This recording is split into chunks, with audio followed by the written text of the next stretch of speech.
Topic of this video is China and America switching people.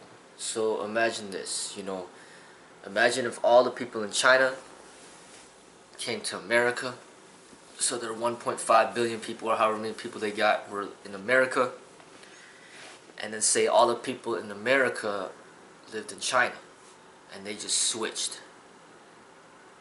And with our melting pot, with all our people of different races living in China, and all their population here in America. I mean, the fact of the matter is, there still is the same dilemma. We are not together in one whole. We are split. So there's still the East, there's still the West. And America's representing the West, China's representing the East, and the idea is to merge both together without picking one over the other, but simply understanding both. And my blood comes from the East, from China. That's where my blood is. That's where my parents are from. They immigrated over here from over there to America. I was born and raised here my whole life in America. So living here in America, being born here in America, I could claim myself to be an American by law. And also by experience.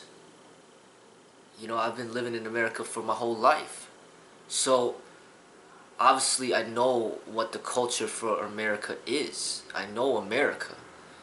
Now it comes to the point where I gotta reconnect with my roots and go to the East and learn from there. Now that we have technology, because of airplanes, we could fly there. Because of boats and ships, we could take a ship there. Because of the internet, we could learn what we can from the internet about over there. Because of books, we can learn from the books. Because of movies, we can learn from the movies. So right now, China is learning a lot about Western culture from Hollywood. Hollywood pumps out their movies here in America, and then they export them to China, and then China, the audience watches these American movies, and then they learn about our culture from our movies. Same thing with us. Movies like House of Flying Daggers and Hero and Fearless, the Yip Man movies, and all these movies that are being mass produced in China, we can get access to some of these movies in America, watch it, and then learn about the Chinese culture as much as we can from the movies. So from the internet, from the movies, we can learn. From me, I learn from my parents. I could learn from my relatives. And learn from who I am from inside. Not from the outside, but who I am from the inside. Learn from the way that I've been raised. Learn from the way that I think. And I'm telling you, the way that I think, the way that I live, is something that's inside that could not be changed from the outside. So basically, the culture of China, the spirit of China, is within me. It's just that I've been placed in a different part of the world, or in the other side of the world. And now I feel that I have a greater understanding of both because of my predicament and placement on this earth, of which I had no control over. I had no control of the name that was given to me. I had no control of how I look, my skin color. I had no control of where I was born. I had no control of from who I was born. But based on my circumstances, it puts me in a position where I can have a greater understanding of both cultures. And it's that understanding of the other side that enhances our lives. And what's going on is that the West, America in particular, is such a global dominance over the world that they have a strong influence to the other countries. Not just China, but every country in this world. So, kind of like the Olympics, America wants to win everything. One gold medal is not good enough. Silver medals are not good enough. Bronze medals are not good enough. They need gold. Not just in the basketball, not just in track and field, not just in gymnastics, but in every single event. Their goal is to win gold for every single event. Their goal ultimately is to win every single event for America gold medals. America is known to be like greedy. You know, greedy for everything. They want not just one, not just half. They want the whole thing. They want the whole world. They want to be the global dominance. You know, so American culture, they're going to have their religion and they're going to try to convert all these other countries into what they believe. You know, these people in the other countries that might practice Islam or Buddhism or Hinduism, they want to transform everybody to practice what they believe in this culture. They want the whole world to practice capitalism. They want the whole world to speak English. They don't want Americans to speak Spanish or Chinese or French. They want not just all Americans to speak English, but they want the entire world to speak English. They want, basically their aim is to get that one world power. That's why America puts so much of their energy into the military, because they want to be the force on top. So with that in mind,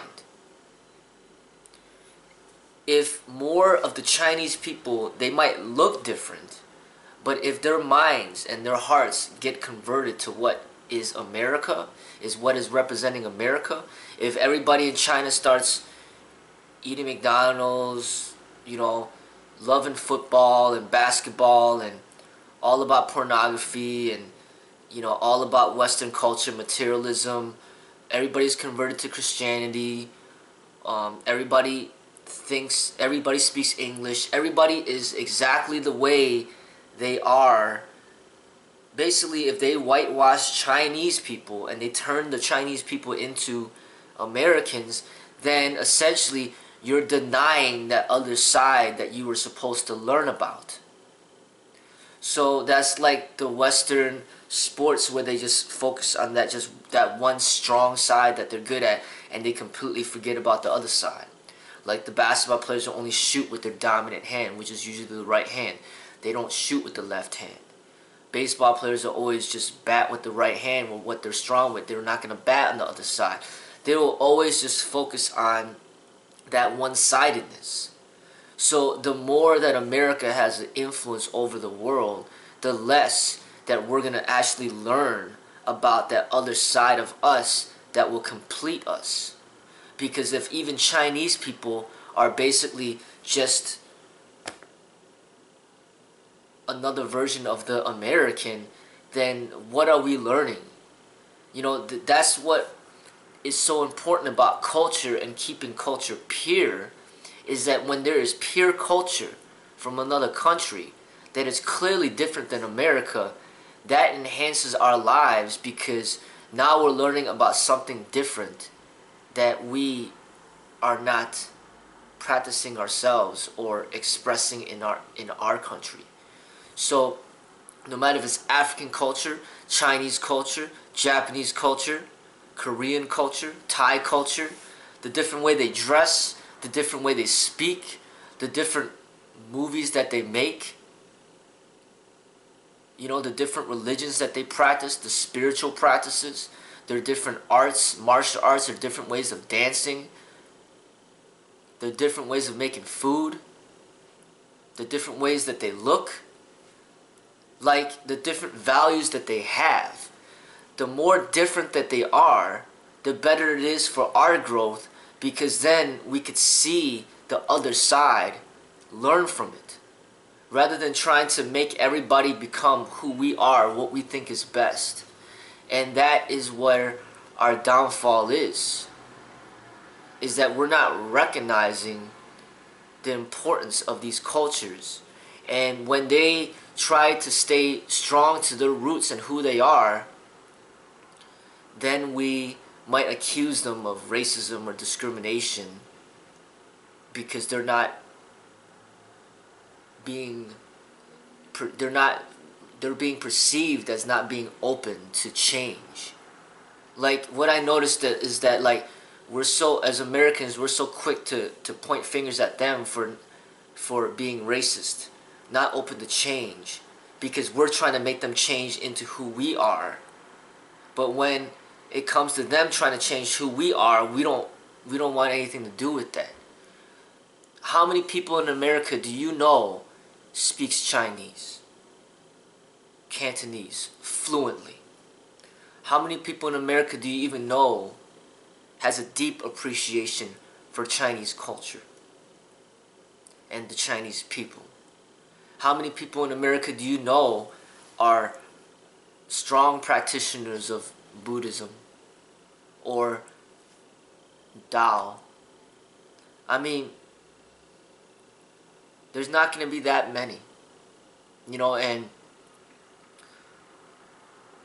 I feel that we need to embrace our differences and not try to change these other people from these different cultures to be who we are, or what we think is best. Rather than looking at it in terms of global dominance and trying to convert everybody into who we are. That our country's the best. And then we try to forcibly take away who they are and their differences and try to make them become who we are. We're hurting our own growth. Because if China is exactly like America, if we fly a plane over to China and it takes us 20 hours to get there, and once we get there is no different than just going to Chicago or New York or California, then why take that 20-hour flight? What these people, they look different than you. They got black hair, they're a little bit shorter, but they still speak English. They're all Catholic. Everybody's Christian. Everybody eats McDonald's and Kentucky Fried Chicken. They don't eat rice anymore. They don't have Chinese food anymore. Everybody dresses the same way as we do in America. Everything's exactly the same way as America. Then why even take those 20 hours to fly over to somewhere? What are you learning? What culture is there other than something that you've forced them to change because you judge them to say that, hey, that's not good or that's not good enough, so we're going to have you follow us and our values. I think it's really difficult for Americans to understand these Eastern countries and their way of life because they're different. Some of these countries might say, there's no freedom of speech. And in Japan, for example, there's no right to bear arms. You cannot have any guns. Cannot have any weapons at all. Nobody. These countries have different ways of language. We have words, they have pictures. Over here they practice Christianity, over there they might practice Buddhism. Over here we believe in God, over there they don't believe in God. But yet people here will be like, well, they're evil because they don't believe in God. There's something wrong with them. Over here we're short, we're over here we're tall and we're overweight. Over there they're short and skinny. It's like they're like the opposite of what we have here in America. But yet Americans are so focused on changing them to be who they are, and they're so busy trying to convert people rather than learn about the other side of humanity and embracing that other side of them that they're ignoring. You know, that's why I'm so passionate about keeping the Chinese arts, the Eastern arts pure, is because we need to learn from the purity of the arts and from the culture and its people. We cannot corrupt it into what we want it to be and then act as if that's what it is when it's not.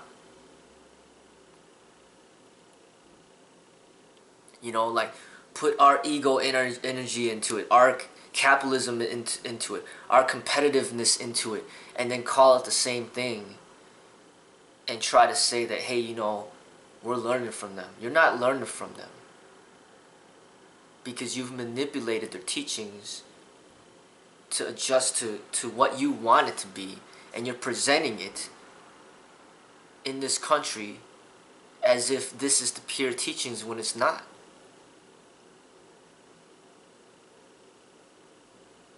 You know, and it's hard to imagine. Imagine being the greatest martial artist in the world, or one of the greatest, but you just don't compete. Imagine that. Imagine being one of the most talented actors in the world, but you don't act. You don't go to Hollywood. Imagine being able to win the Olympics, but you don't enter the competition. Imagine actually being humble, genuinely humble rather than arrogant. I mean, these are things that are hard to imagine because this stuff typically does not exist in America. You know, and these are things, a lot of things that we could learn from the East. You know, and I'm saying that as an American. And I'm not just singling out the Chinese, but the cultures, the countries of the East. There's something to it where if Japan and China have the lowest homicide rates in the world compared to America, well, they know something about peace that we don't know about. And there's something to it when people in China and Japan are living the longest lives out of anybody else in the world. And here in America, there's people committing suicide, people, you know, severely depressed on medications for depression, and, you know, all sorts of health complications, mental health complications, physical health complications. There's something that we can learn from the East as long as we open our eyes.